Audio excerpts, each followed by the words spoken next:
One Bukharian guy one time came to me with a woman. He wants to get divorced. Why? Sometimes he gets home and there's no hot meal waiting.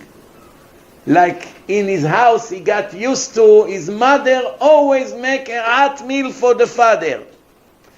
And she is not respecting him enough. Meaning, how is it possible that I come sometimes there's no hot meal? So I told him, you're not embarrassed? For this you want to get divorced? And then she said, what do you want? I work until 5:36. By the time I get home, I don't have time to meet. I have to go to the supermarket, do shopping. Not every day. I have time to cook for him. I told him, what's the problem? Take some pretzels with hummus and eat. A cucumber. What's the big deal? No, by us, when a man comes home, it has to be a hot meal. So I told him, get out of this Muslim mentality of your family. Get out of it. That's not the mentality of the Torah. A woman is not a servant. If she goes and walk out of the house, you eat pretzels if you need to.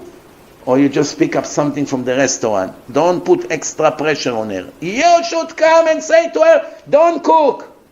I'll manage with a sandwich with cold cut. That's a good husband. Not when she comes home at 6, or she all day with the kids, driving her crazy in a vacation time. Where is my meal? You understand? But the Gemara means that if a woman did not cook your food right and you're thinking about divorcing her, it means you really never love her. You don't love her. So you find excuses about the food. When there is tension, every little thing disturbs him. Why there's a mess? Why this is here? Why you didn't pay the bill? But we have another 2 weeks. But I told you to pay it today. He doesn't care about the bill. She's annoying him. He's looking for reasons to start a fight because he's frustrated from her. Why is it? Because maybe she gained a lot of weight. Maybe she doesn't take care of her beauty anymore. Maybe she never dressed nice like she used to. Maybe she doesn't take showers and she smells and she sweats. That's why women have to know that one of the things to make shalom bayit is always to keep themselves looking nice in front of their husband. I know some women, they put makeup before they go to sleep. Right? And in the morning when the husband wake up, let's see who fell asleep before her. She was reading in there. She goes, she puts extra makeup that by the morning he won't see. Maybe her skin is not perfect, I don't know, eyeliner. Why? Smart woman. Yeah, it looks stupid. No, she's smart. Because all it needs here and there, that she's not going to look pretty in front of you, and your Yetzer Hara will begin. What do you need there? There's others. That's the stupid world we live in, especially with the internet and what's going on today out there in the world. So that's why, Rabotai, we have to remember, the Torah is the solution. Women, when you get dressed, make sure you love how they look. Do not surrender to the pressure of the Shatchanim. Do not believe someone that tells you, don't worry, the love will come later. You have to build it together. Yes, once in a while it may happen. Most of the time in this generation it will not happen, and I'm talking to you from 25 years of experience. It just not happen. So you understand? So I think we covered so far everything, but let's look into the rest of the questions. So we answer this one. Once he's already with her and we got to this situation, we are in a serious problem that may not have a solution.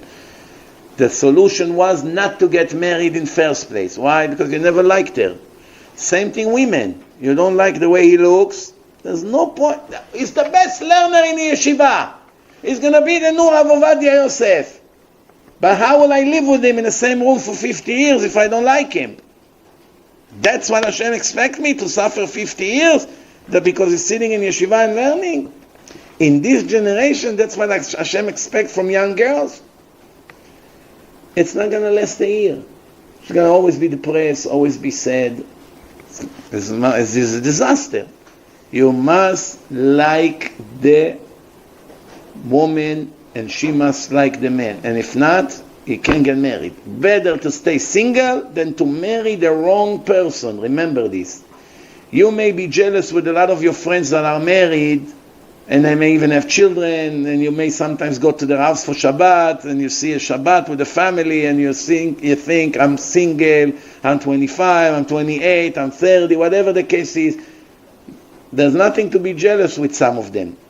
Some of them are so miserable inside because of the marriage. So your situation is much better than them. Make sure you marry the right person.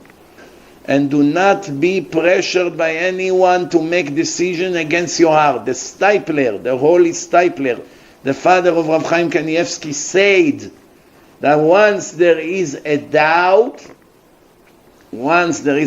you cannot get married. Yeah, I'm not sure. No, you like her? I don't know. One day yes, one day no. It's a doubt. What's going to happen? In 2-3 months, it can be a disaster. Marriage is not taking a roommate from the newspaper. Worst comes to worst, I get rid of him after a month. It's responsibility. It's wedding, after all the efforts, 2-3 months later to get divorced. It's breaking a lot of hearts. That's why there's no room for mistakes.